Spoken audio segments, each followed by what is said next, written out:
troisième voyage en solitaire et sac à dos. Nous avons rencontré Isabelle, fraîchement débarquée. Elle nous fait partager son voyage aux Philippines.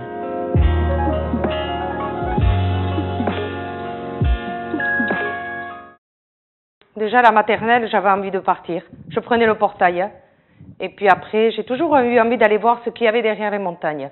Ça me plaisait. Aller voir ce qu'il y a derrière. Et puis après, un jour, j'ai pris le sac à dos et puis je suis partie. Voilà, toute seule. Et depuis, je voyage toujours en backpacker, en auberge de jeunesse, le plus simple et surtout en dortoir parce que ça me permet de rencontrer diverses personnes de tous horizons.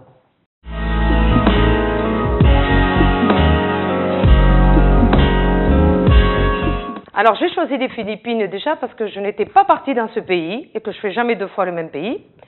Et puis parce que sur les Philippines, il y a une île, Palawan, qui a été élue depuis 3 ans la plus belle île du monde. Alors je devais y aller et que je n'ai pas été du tout déçue parce que c'est vraiment un petit coin de paradis. Il y a des plages de sable blanc, il y a des coraux magnifiques, des fonds sous-marins magnifiques. Et puis il y a aussi des petites îles à côté comme Bohol, où on peut rencontrer des petites collines, Chocolat Hills, des cascades et aussi on peut rencontrer encore des personnes qui travaillent à l'ancien temps avec le bœuf et avec la charrue.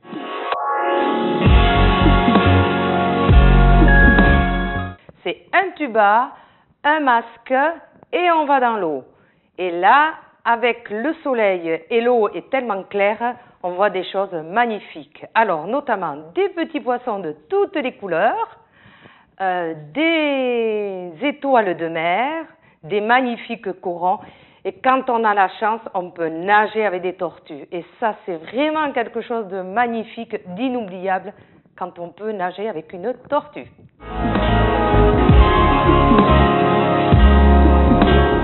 J'adore y aller. Alors parce qu'il y a beaucoup de fruits et légumes que l'on ne rencontre pas ici, mais quand même j'ai trouvé les mêmes piments que chez nous, que eux cuisinent différemment. Ils mettent un genre de pâte feuilletée dessus, c'est très bon aussi, même si c'est pas en omelette, mais c'est très bon. Et puis c'est là où je me nourris dans les marchés. Alors là, cette fois-ci aux Philippines, c'est de nombreuses casseroles qui sont mises l'une à côté de l'autre et on choisit ce que l'on veut.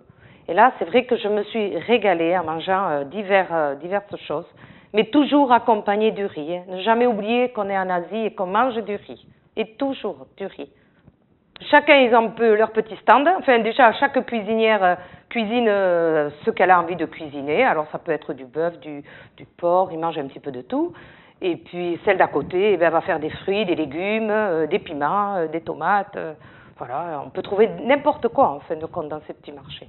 Ah, les clients, c'est que des locaux. Il y a très peu de touristes qui mangent là. Mais moi, j'ai toujours mangé dans les marchés.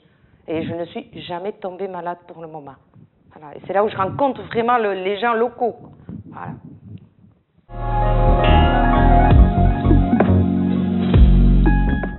C'est des plantations de riz qui se trouvent au nord de Manille, à Luçon. Alors, elles ont été classées au patrimoine de l'UNESCO. Et certains disent que c'est la 8e merveille du monde. Et c'est vrai que c'est magnifique. Alors des fois, nous marchons dessus, et on a à peine 2 mètres pour marcher. Et c'est là qu'a été tourné Pékin Express.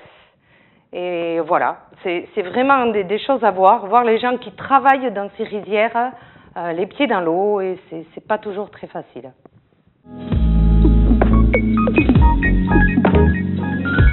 Ils sont très gentils, très attentionnés. Moi, j'étais avec mon scooter, bien souvent dans l'embarras, et ils venaient toujours m'aider, toujours venir me le garer, m'aider à me le pousser, et ça a été très bien pour moi. Et puis, c'est des gens qui aiment beaucoup chanter. Alors, on peut chanter avec eux dans la rue, et puis on peut aller les écouter au karaoké. Vraiment, ça fait partie de leur coutume. Ils aiment beaucoup chanter. Après, c'est des gens qui sont très croyants. Alors, ça m'a assez interpellée parce qu'il y a des grottes de Lourdes partout. Dans les petits coins, dans Manille où on s'y attend pas, il y a une petite grotte de Lourdes. Voilà, ce qui met quand même un peu en confiance aussi. Je ne connais pas le sentiment de peur quand je suis en voyage. Je fais confiance aux gens.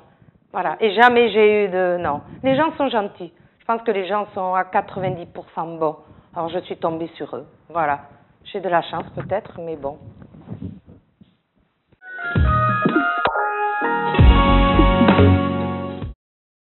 Alors j'ai fait plein de rencontres, mais notamment une, ça ne m'était jamais arrivé de tous ces voyages. J'ai rencontré quand même un sous-de-thym sur la petite île de Bohol, qui est quand même très petite.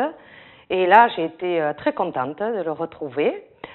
Ensuite, j'ai rencontré des Québécois. Et les Québécois, on est toujours très contents de se retrouver parce qu'on est un petit peu cousins avec nos amis québécois et le courant passe toujours. Et là, je me fais des amis. Et j'ai rencontré Australiennes, Autrichiennes. Et puis, j'ai eu la chance d'être, qu'on me fête mon anniversaire là-bas, avec des locaux et des Autrichiens. On reconnaît les Français à travers le monde à la simple expression, c'est « oh là là ». Oh là là, c'est typiquement français. Et dans le monde entier, les guides et dans les auberges de jeunesse, ils savent nous reconnaître parce qu'on dit toujours « oh là là ».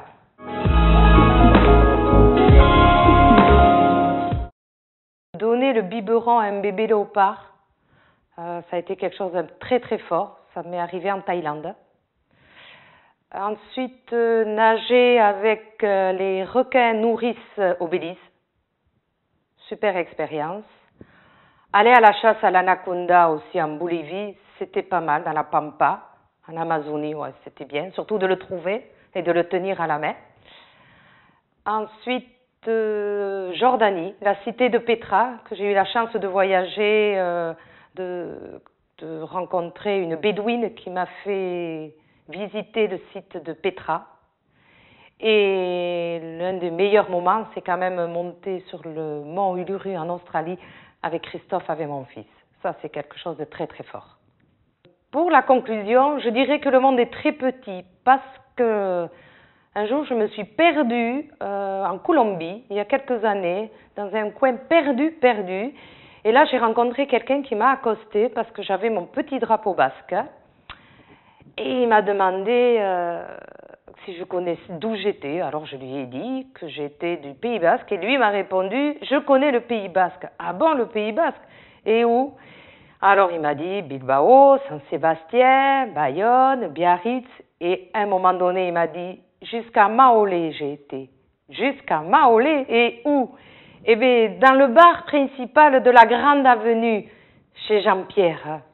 Comme quoi le monde est petit et certaines personnes sans bouger sont connues mondialement quand même.